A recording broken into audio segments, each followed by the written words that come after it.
corona কালৰ এটা ভাল খবৰ কোভিড মানেই মৃত্যু নহয়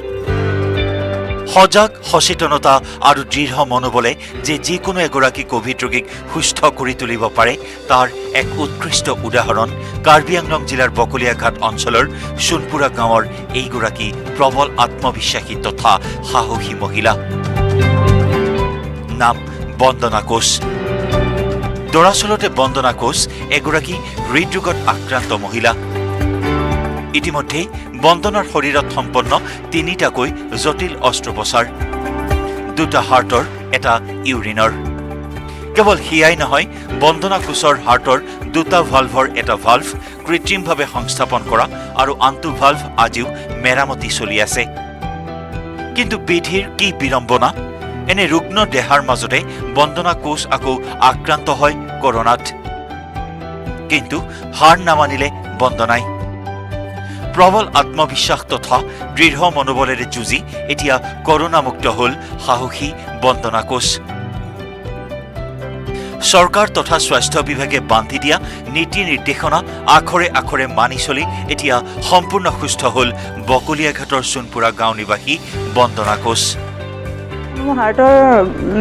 2008 চনত 9 চনত মোৰ হেৰি হৈছিলে এটা ৰিপেয়াৰিং হৈছে হাৰ্টৰ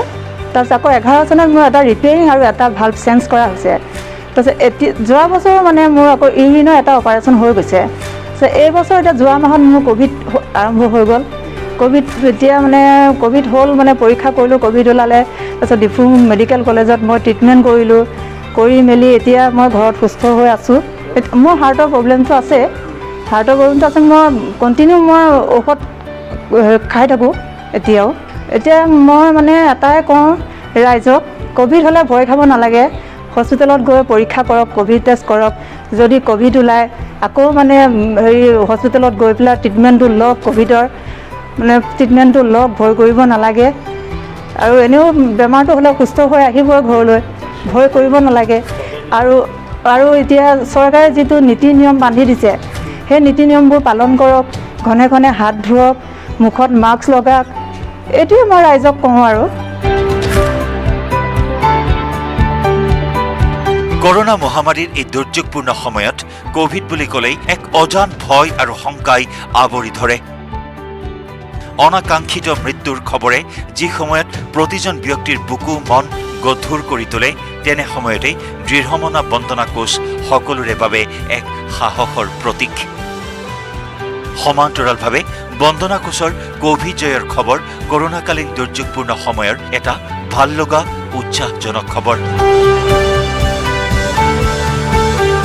বন্দনা কোচ সদায় সুস্থ থাকক নিউজ 18 অসম নৰ্থ ইষ্টৰ পৰিয়ালৰ পৰাও তাৰেই কামনা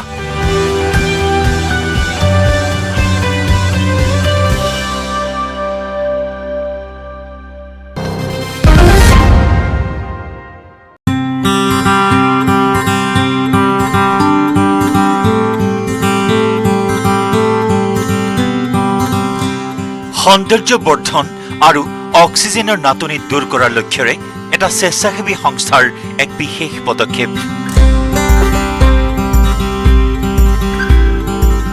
হয় বন বিভাগে আৰম্ভ কৰা বন মহোৎসৱ কাৰ্যসূচীৰ লগত সংগতি ৰাখি হুজাইত স্বেচ্ছাসেৱী সংস্থা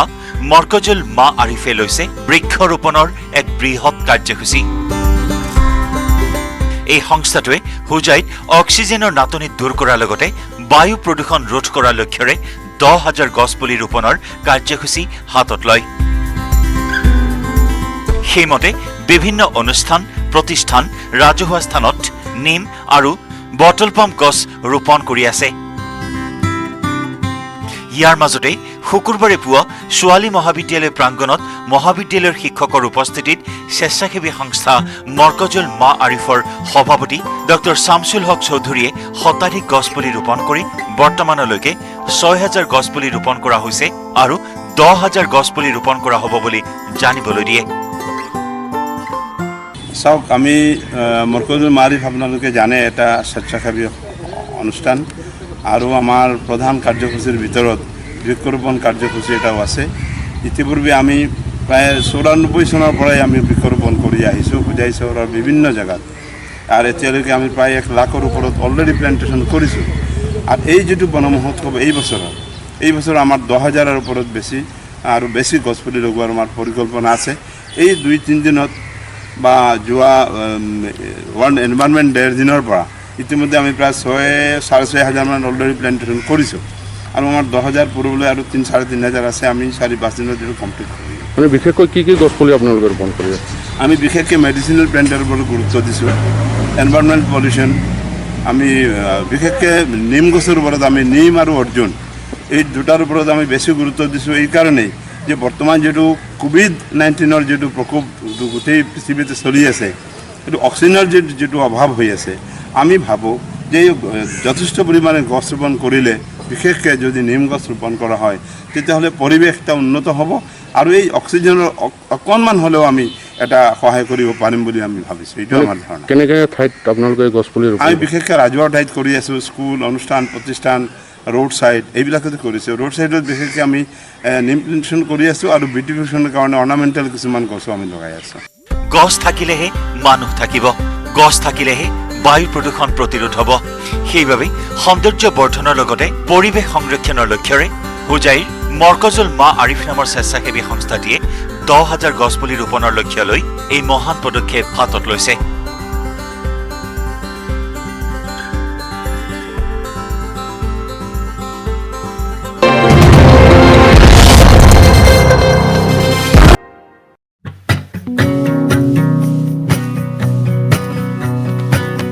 শিক্ষাৰ্থীসকলৰ বাবে এটা গুৰুতৰ সমস্যা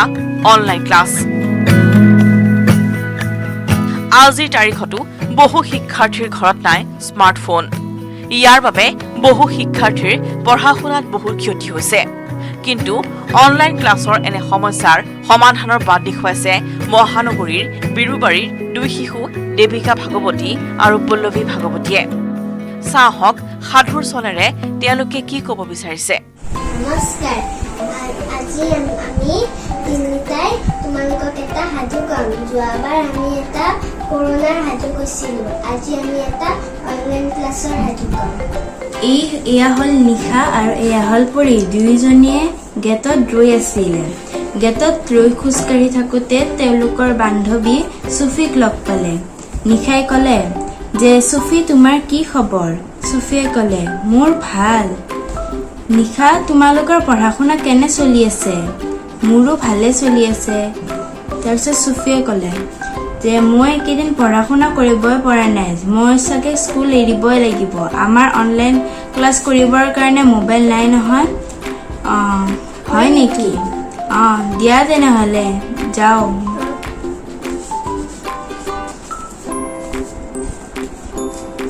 পিছদিনা দেউতাকৰ লগত নিশাৰ কথা পাতিলে দেউতা মই ভাবিছোঁ যে আমাৰ যেতিয়া কাইলৈ ক্লাছ হ'ব আমি ক্লাছ কৰোঁতে চুফি আৰু আমাৰ বান্ধৱীক লগত লৈ একেলগে ক্লাছ কৰিম কাৰণ তেওঁলোকৰ লগত মোবাইল নাই এতিয়া কাইলৈ 8টামান বজাত তেওঁলোকক মাতি আমি একেলগে ক্লাছ কৰিম চুফি আৰু তেওঁলোকৰ বান্ধৱীবোৰ ঘৰত সোমাই ভালদৰে মাস্ক মাৰি আছিলে তেওঁলোকে আৰু ভালদৰে চেনিটাইজ কৰি ঘৰত সোমালে আৰু তিনিওজনীয়ে মিলি ভালদৰে ক্লাছ কৰিলে অনলাইনত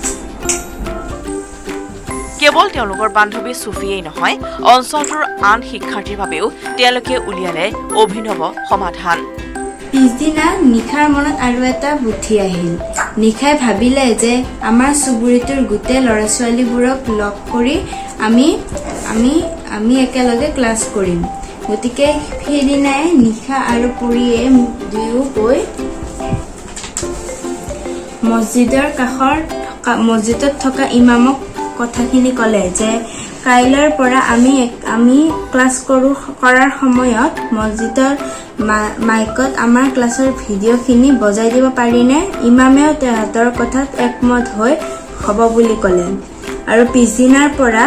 মাইকত তেওঁলোকে যেতিয়া ক্লাছ কৰিব সেই ক্লাছ কৰাৰ শব্দবোৰ মাইকত বাজি থাকিল আৰু তেনেদৰে দুখীয়া ল'ৰা ছোৱালীবোৰকো নিশা আৰু পৰিয়ে ভালদৰে পঢ়ালে এনেকৈয়ে নিশা আৰু পৰিয়ে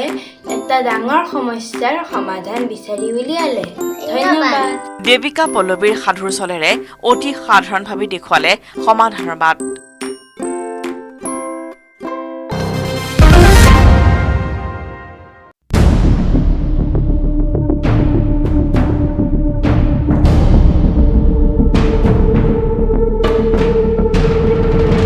দেশৰ সীমান্তত অতন্দ্ৰ প্ৰহৰী ৰূপত ভাৰতীয় সেনা প্ৰতিজন ভাৰতীয়ৰ আশা ভৰসাৰ স্থল এই ভাৰতীয় সেনা দেশৰ শৌৰ্য বীৰ্যৰ প্ৰতীক ভাৰতীয় সেনাৰ কৰ্মৰাজিৰে প্ৰতিজন ভাৰতীয়ক গৌৰৱান্বিত কৰে সেয়া যুদ্ধৰ সময়তে হওক অথবা জটিল পৰিস্থিতিত হওক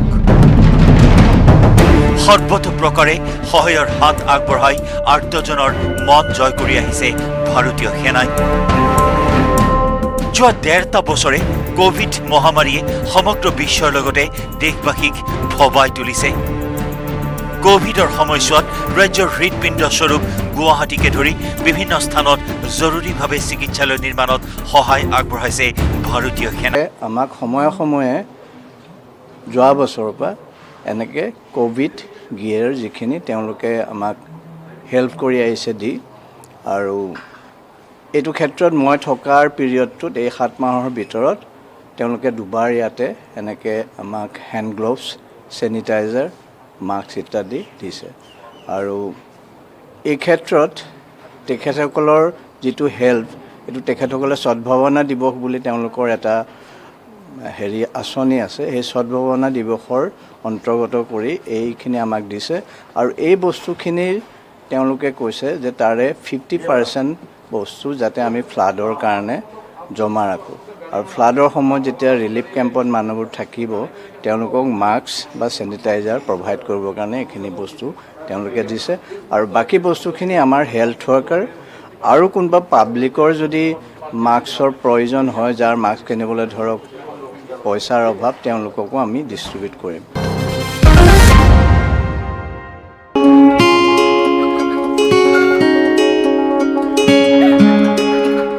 কুকুৰা পালনেৰে স্বাৱলম্বী বাক্সাৰ বৰশিমলুগুৰিৰ এজন যুৱক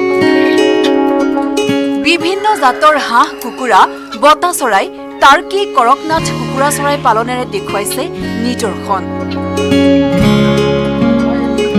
উচ্চ শিক্ষাৰে শিক্ষিত এই যুৱকজনে ঘৰতে আৰম্ভ কৰিছে এখন কুকুৰাৰ ফাৰ্ম বাক্সা জিলাৰ বৰমা ৰাজহ চক্ৰৰ অন্তৰ্গত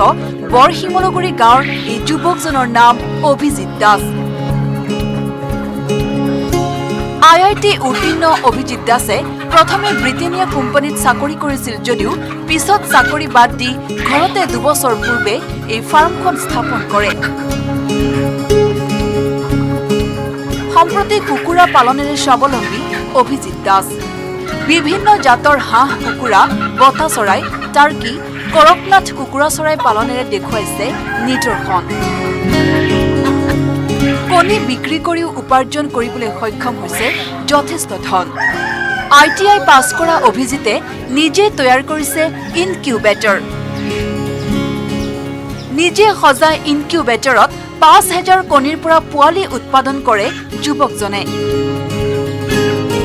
ইনকিউবেটৰ সাজি আন পালককো বিক্ৰী কৰি আহিছে